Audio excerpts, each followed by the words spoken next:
Boa noite, meus irmãos, que a paz de Cristo esteja entre nós. Nós continuamos no capítulo 5, Bem-aventurados aflitos. Nós vamos falar hoje sobre o item 24, que é a infelicidade real. E essa infelicidade, eu vou fazer um pequeno comentário antes da gente começar a leitura do Evangelho. Se a felicidade plena e total não pertence a este mundo, a infelicidade que nós criamos aqui é uma invenção do próprio homem.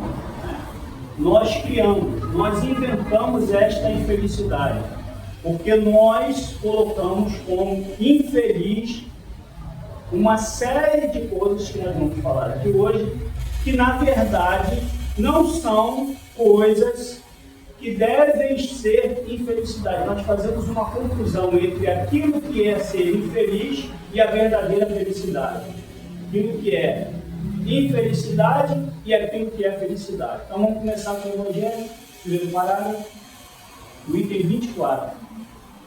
A infelicidade real. Delphine de Girandi, Paris, 1861. Todo o mundo fala da infelicidade.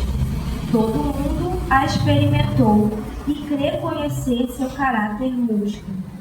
Venho-vos dizer que quase todos se enganam e que a infelicidade real não é tudo aquilo que os homens, quer dizer, os infelizes, a supõem. Eles a veem na miséria, no fogão sem lume, no credor ameaçador, no berço vazio do anjo que sorria, nas lágrimas, no féretro que se acompanha de cabeça descoberta e de coração partido. Só um instante. Quando ela fala esse féretro, ela está falando no caixão, é de um velório. Alguém que está sendo sepultado, tá? Só para... Pode ir. Na angústia da traição, na nudez do orgulho que gostaria de se cobrir de púrpura e que esconde com dificuldade sua nudez sob os farrapos da vaidade. A tudo isso e a outras coisas ainda se chama de infelicidade na linguagem humana. Sim, é a infelicidade para aqueles que não veem senão presente. Mas a verdadeira infelicidade está nas consequências de uma coisa, mais do que na própria coisa.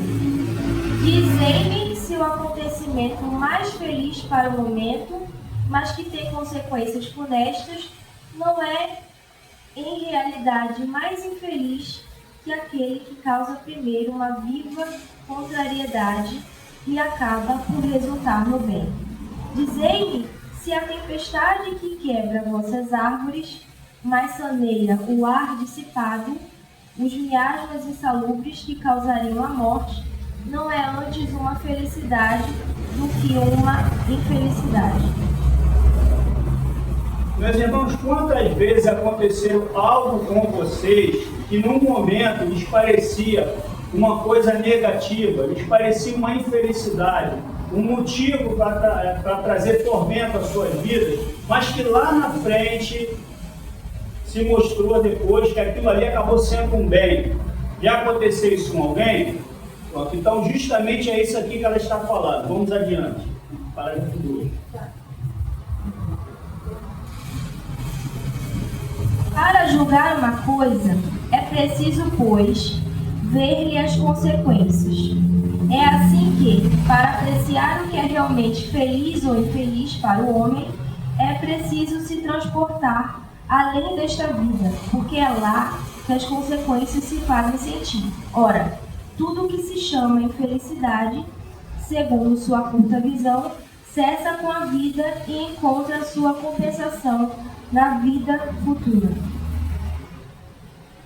Enquanto estamos nesse plano, a nossa visão ela é muito limitada, porque muitas das vezes nós não procuramos as orientações do Cristo, que dizia que nós devemos ver além da letra fria. A gente deveria procurar o Espírito que vivifica. Então, quando a gente chega no plano espiritual, é que nós vamos ter ideia dos enganos que cometemos aqui. E muitas vezes, quando se depara com esses enganos, o espírito experimenta de uma dor que pode se tornar um sofrimento. Toda dor, ela pode se tornar um sofrimento, mas aí é uma escolha nossa. E esse sofrimento pode fazer com que o indivíduo se considere como infeliz, mas também é uma escolha nossa. Pode ir. Vou vos revelar a infelicidade sob uma nova forma, sobre a forma bela e florida que acolheis e desejais com todas as forças das vossas almas equivocadas. A infelicidade é a alegria, é o prazer, é a fama, é a agitação vã, é a louca satisfação da vaidade, que fazem calar a consciência, que comprimem a ação do pensamento, que atordou um homem sobre seu futuro. A infelicidade é o ópio do esquecimento que reclamais ardentemente. A gente viu no noticiário agora, recentemente, que é uma coisa que aconteceu, que é lamentável, e é uma coisa que podemos dizer assim, totalmente desnecessária. A menina que foi, não sei o nome, nem sei o nome daquilo, se aquilo é esporte, o que dizem daquilo, dizem que tem especialista. Eu nem sei que história é essa de especialista, se tem um curso que se passa para amarrar uma pessoa e jogar uma pessoa em cima de uma ponte. Para mim, isso para mim é outro tormento voluntário que os homens causam. Vai criar uma coisa que, para mim, quem pode falar sobre isso seria um bombeiro, uma pessoa que tem experiência na área, mas aí criaram-se especialista. Aliás, hoje tem especialista para tudo. Só ninguém sabe onde o especialista estudou. Mas ele chega lá, ele é especialista nisso, para mim é aquilo ali. Mas, voltando para aquela jovem, que é uma coisa infeliz que aconteceu, né, do ponto de vista da estupidez humana, que essa sim é infeliz, ela foi jogada numa ponte, não se certificaram que ela estava amarrada, e ela caiu e desencarnou. Então, esses prazeres, essas alegrias que estão flutuando hoje, é o que está dizendo ali. É uma euforia. Uma pessoa em sã consciência, você me desculpe, mas uma pessoa em sã consciência, uma pessoa com um mínimo de raciocínio, com um mínimo de entendimento das coisas de Deus, ela não vai fazer uma coisa daquela ali. Ela não vai, porque existe um risco real naquilo ali. Se tivesse uma rede embaixo, eu até poderia considerar que aquilo ali tinha algum propósito de ser. Eu trabalhei com corda, com muitas cordas no meu período de quartel, e a gente estava sempre verificando, porque eu trabalhava embarcado, e as cordas traíam a gente várias vezes. Várias vezes as cordas traíam a gente. E eu queria saber se essa corda, quando ela sai, se ela é produzida pelo Inmetro, se ela tem um certificado. Eu acho difícil. Então, o que ela está falando é sobre isso aí. E também, eu acabei me excedendo, né? Mas também é que, quando estamos no plano espiritual, nossa verdadeira pátria, nós somos orientados. E nós escolhemos tudo que quando temos condições, tá, gente? Mas assim, a gente escolhe, eu quero passar por isso, eu quero passar por aquilo, é apresentado uma conta para a gente desse tamanho, e aí a gente, para sanar essa conta, a gente, eu quero assim, eu quero assado, aí o Espírito, não. Aí os nossos mentores que estão lá dizem assim, mas vai devagar, que você está empolgado. Aí você está entendendo. É melhor tudo devagar, mas aí a gente quer fazer, né? Porque você está no exercício da sua plena consciência. E isso é o grande diferencial que Deus nos deu. Só que aí, quando chega aqui, a gente esquece. A gente esquece. Por quê? Porque a gente se deixa guiar pelos instintos, pelas coisas do mundo.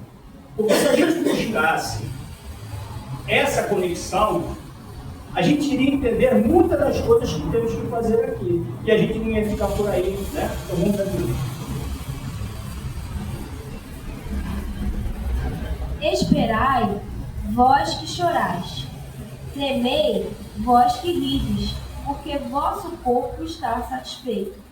Não se engana Deus, não se esquiva do destino e as provas credoras mais implacáveis que a mantilha excitada pela miséria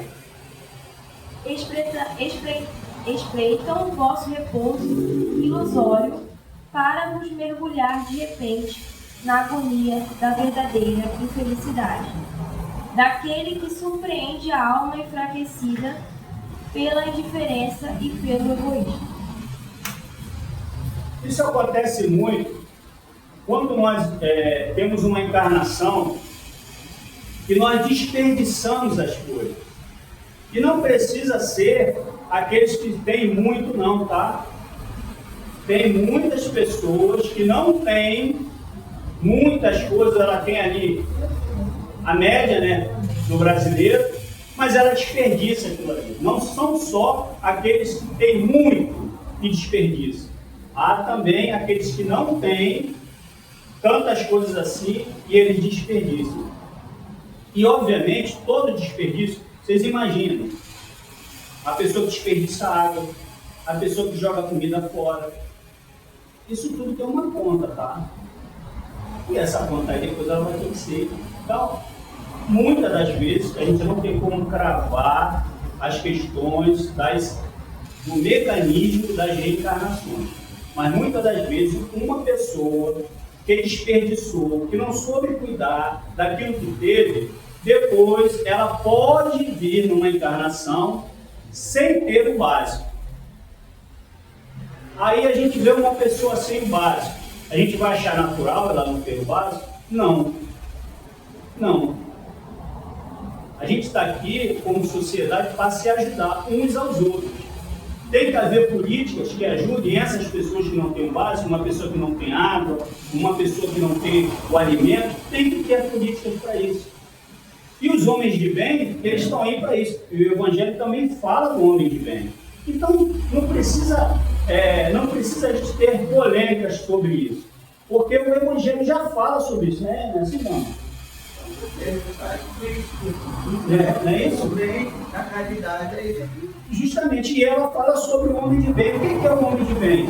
É um homem que em qualquer lugar que ele ocupar na sociedade, ele vai fazer o correto. Se ele for um vereador e ele for um homem de bem, ele vai fazer o correto. Se ele for um fiscal, se ele for um motorista, o que for, ele vai querer um homem de bem. Então, o homem de bem, ele tem que estar inserido na sociedade. O homem de bem não é aquele que está dentro da igreja, não é aquele que está dentro do templo, não. O homem de bem tem que estar na sociedade, em todos os segmentos da sociedade. Acabou os 4, então vamos adiante. Então, aqui fala também da perda. E esse assunto da perda, eu venho algumas vezes protelando para não entrar nesse tema aqui, porque é um tema muito sensível para todos nós, inclusive para mim. Mas nós vamos falar aqui da perda de um filho. As mães que estão aqui, é uma dor atroz, né? A mãe perder um filho é uma dor, podemos dizer assim, e é difícil até de se imaginar, né? A mãe e o pai, mas eu falo a mãe mais porque nós sabemos que a mãe, ela tem uma ligação maior, vamos dizer assim, com a sua prole. É mentira ou é verdade isso, pessoal? Hã? É verdade. Vocês estão desanimados porque vai ter jogo da seleção hoje? Hã? Nem vou assistir essa. Ó, tem um pessoal que pensa que eu tenho vidência. Eu não tenho vidência nenhuma. As minhas coisas só acontecem por aqui. Aí me perguntaram sobre a questão do jogo da seleção hoje. Aí eu disse para ele, não se preocupe, que o menino Ney já está se preparando e daqui a pouco ele vai jogar e vai dar tudo certo. Então, O menino. não se preocupe, vai dar tudo certo, né? E aí eu também quero falar para vocês E o Flamengo deu a contribuição dele de 4 jogadores. 4 craques, né? Podia ter dado mais um, que 5 já fazia meio time, já melhorava. Se Pedro Chum estivesse lá, talvez no primeiro jogo a gente já tinha. Mas o que eu estou querendo dizer, meus irmãos, é o seguinte: eu estou brincando porque o caso é sério. Que a perda de um filho é uma coisa muito séria, tanto para um pai quanto para a mãe, né? Mas a gente sempre olha a figura materna nesses momentos como a que a gente tem que consolar, porque a gente parte do princípio, pela organização que é, né, o mundo, né, o próprio Maria, né, que é a nossa referência, que está no Evangelho, essa referência também, a gente parte que elas vão sofrer mais. E para a gente falar da perda do filho, que aqui, porque essa comunicação desse espírito aí, ela é bem, vamos dizer, entre aspas, polêmica, porque ela coloca como uma situação que a gente tem que encarar com naturalidade. Não está escrito ali? Mas é difícil encarar com naturalidade. E Chico tinha uma visão, não vou dizer que contrária a isso, mas o comportamento dele com essas mães era bem, vamos dizer assim, não era bem, mas era um pouco diferente do que a gente lê ali. Mas eu não estou aqui para causar polêmica, porque o Chico era o Chico, né? E a gente tem que ir. Mas o Chico, quando chegava uma mãe nessas condições, ele acolhia do jeito que ele podia, ou com um abraço, ou chorando junto. Ele fazia o que fosse, porque ele entendia essa situação.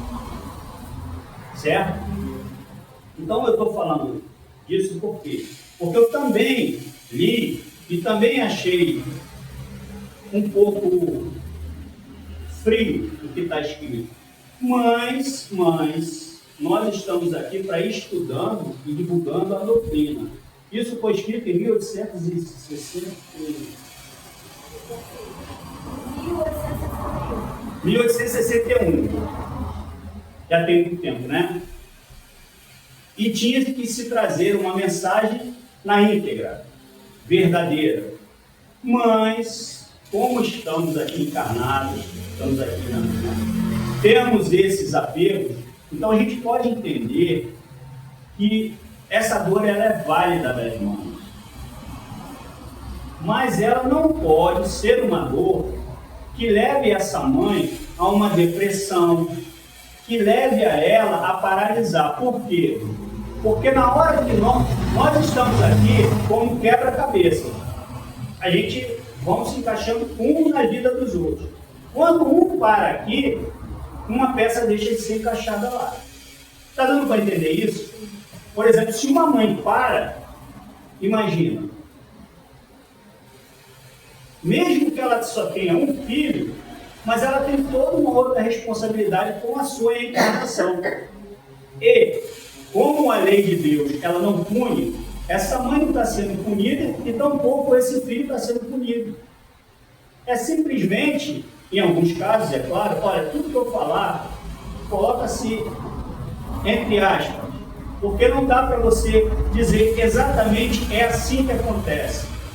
Então vamos dizer, aquele filho simplesmente já tinha cumprido o tempo dele.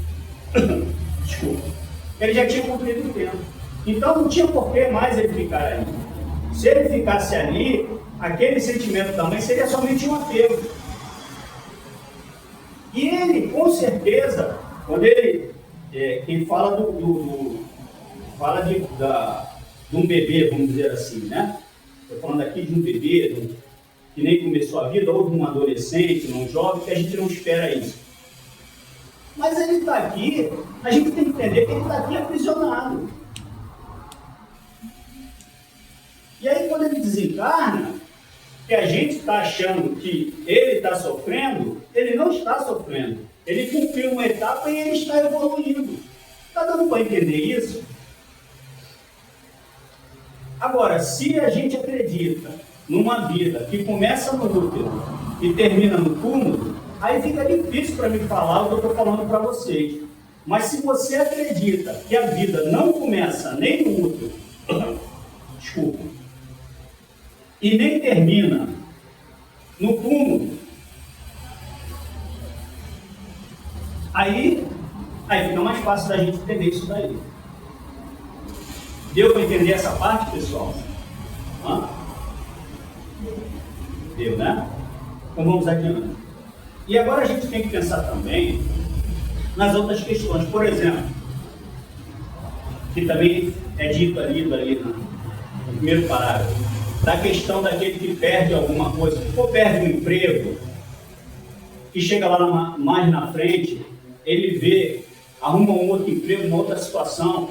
A pessoa que perde o emprego e vai ser um empreendedor, que passa um tempo, daqui a pouco ele vê que aquilo tudo ali que ele estava preso naquele emprego, né? Porque como a gente vive uma insegurança, né? E isso já vem de muito tempo. Agora minha garganta não quer me ajudar. Como a gente vive uma certa insegurança, se você perde um emprego, se você tem medo, é claro, porque você tem suas contas, você perde o emprego, mas não perde as contas para pagar, elas continuam. Mas pode acontecer que mais na frente você consiga uma outra coisa melhor. E você vai olhar para trás e vai dizer assim, olha o tempo que eu perdi. Quando a traição, aqui fala da traição carnal, que é a separação, é doloroso? É isso? Mas existem pessoas que passam por essa experiência e mais na frente encontram o seu verdadeiro par, né? Encontram o seu verdadeiro par, encontram aquele que verdadeiramente tem que caminhar com você, certo? Mas vamos supor que a pessoa reaja a uma traição tirando a vida do outro. O que vai acontecer com ele? Ele vai ter possibilidade de...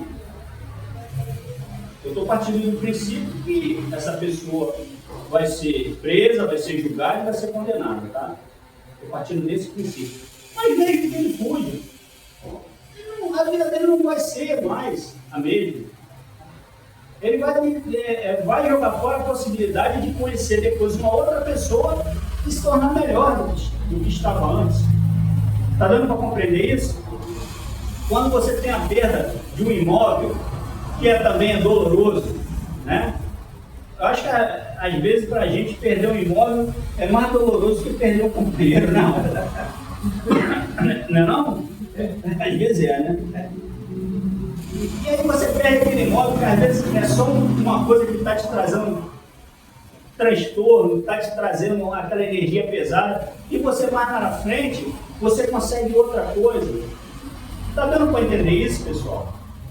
Então, a gente está falando hoje de coisas que nós encaramos como sendo coisas extremamente importantes nas nossas vidas, mas que muitas das vezes não são tão importantes assim, não tem tanto peso assim. E estamos falando também de saber lidar com a perda da dor, que ninguém quer lidar com isso. Porque um homem infeliz, entre aspas, ele é um homem improdutivo. Quando eu falo homem, agora vou dar a oportunidade de adivinhar. Homem é o quê, Yasmin? Vamos aí, vamos começar com as polêmicas aqui. Estou falando mulher, homem, estou generalizando como, mas é homem e mulher. Homem e uma mulher, né?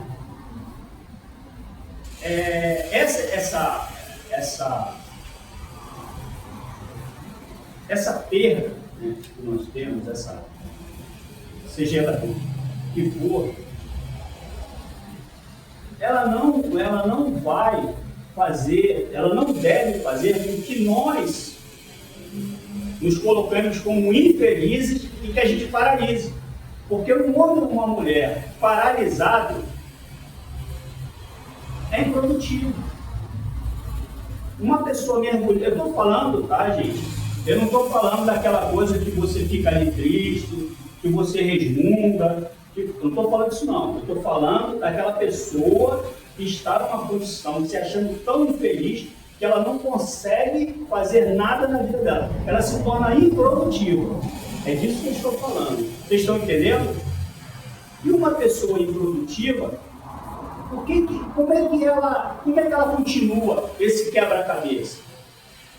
Porque nós precisamos, podem acreditar uns dos outros, quando um para, de alguma forma vai interferir no outro. Está dando para compreender isso? Você já observaram as formiguinhas, como é que elas vão ali, né? Aí tem aqueles espíritos sem luz que não tem o que fazer, vai lá e mexe ali naquele caminhozinho da formiguinha. Ele não tem o que fazer, não é isso, Marcelo? O senhor não é espírito sem luz, não. O senhor só é peludo mesmo. Ele vai lá e mexe. Não, você já viu? Não, eu falo sério, porque eu, quando era criança, eu mexia muito em formigueiro, eu gostava muito de mexer com isso aí e tal. Quando você tira uma dali que você mexe, você já viu o transtorno que causa ali, né, seu Marcelo? Causa ou não causa? Causa. Na caneta também de papel, assim, você sabe isso aí. Quer dizer, e vocês podem acreditar, já foi feito estudos, né, por pessoas, não esses especialistas que tem por aí, mas pessoas mesmo sérias que dizem que a organização das formigas, elas deveriam ser a organização da própria sociedade, não é assim, São Marcelo? Super organizada, das abelhas também. As abelhas, eu estou falando nada. Porque as abelhas ninguém fica lá cutucando elas, né? Pois é. Então, inclusive, as formigas, elas têm uma organização tão grande que há locais, tá? Eu não sei se são todas elas, mas eu me lembro que eu vi no History, que locais que são alagados, elas botam um líquido ali, todas elas, que faz com que fosse, vira aquilo ali, aquela comunidade ali, ela fica como se tivesse um bote salva-vida, porque elas passam,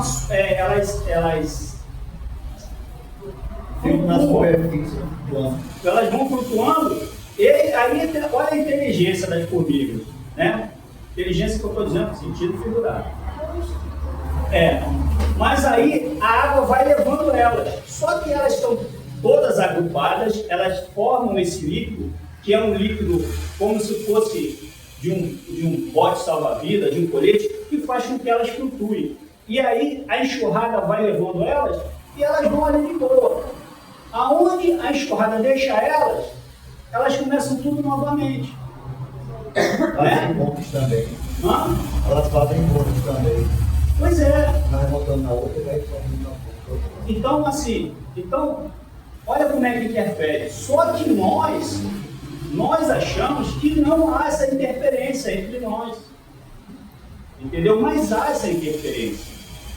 E aí,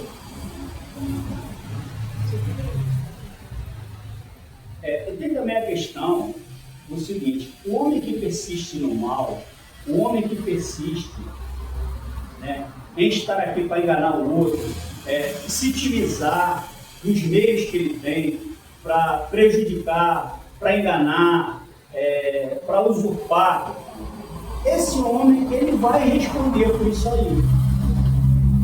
É por isso que ele diz que a gente não é porque ela não leu todos os itens, tá? Porque senão fica muita coisa.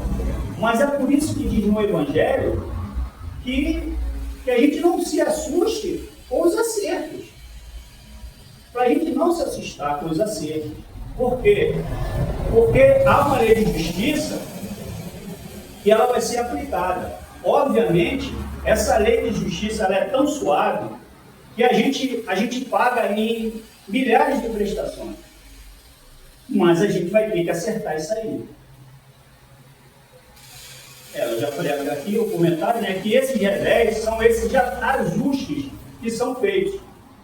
Agora, a gente não pode deixar de considerar também de muitas coisas que somos nós mesmos que criamos, tá? Eu falei semana passada que é quase que 90% é a gente mesmo que busca.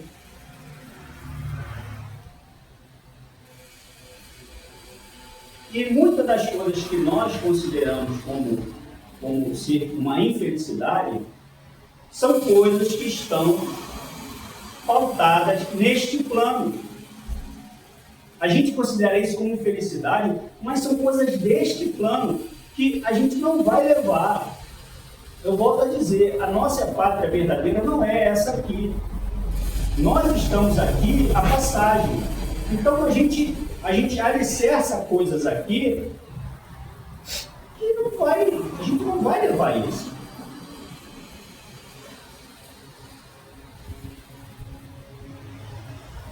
E tem uma questão aqui que eu gostaria de falar com vocês, que é o seguinte: a questão de se acreditar em alguma coisa não é simplesmente você ler algo e você dizer assim, nossa, isso aqui é uma verdade, isso mudou minha vida. Quando você verdadeiramente tem fé em algo e você acredita naquilo ali, você vai, no momento de dor, no momento da infelicidade que não existe aqui, é que você vai testar ela. Essa fé, esse acreditar com todas as forças. São os momentos difíceis. Porque você botar colado na traseira do carro, no vidro lá, foi Deus que me deu, é muito fácil. É muito fácil. Se alguém colou na traseira do carro, não tem problema. Não tem problema. É só uma frase. Eu estou dizendo que isso não pode ser um mantra para a sua vida. Foi Deus que lhe deu? Tudo está em Deus. Tudo corre para Deus. Não tem nada que não esteja em Deus. O mal que nós fazemos segue para Deus, tá? Assim como o bem também. Então não tem problema algum você chegar lá e colar na traseira do carro, lá no vidro, foi Deus que me deu, achar que está feliz e tudo. Mas a verdadeira fé, ela não é testada aí. A verdadeira fé, ela é testada no momento em que os seus castelos começam a ruir. Aqueles castelos de areia que a gente constrói aqui. Então essa é a verdadeira fé. E a doença é o momento que nós mais testamos a nossa fé. Porque eu venho já há alguns meses com alguns problemas de saúde e verdadeiramente eu quase não venho para cá hoje. Mas como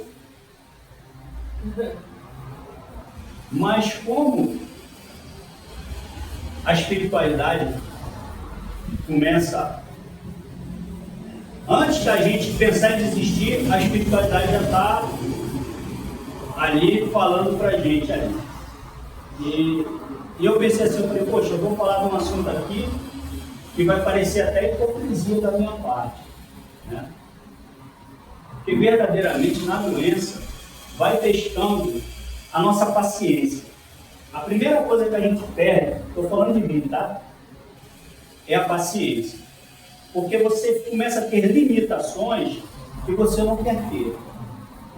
Ninguém quer ser dependente de nada, a verdade é essa. Nós recebemos esse corpinho aqui, a gente vai arrebentar com ele.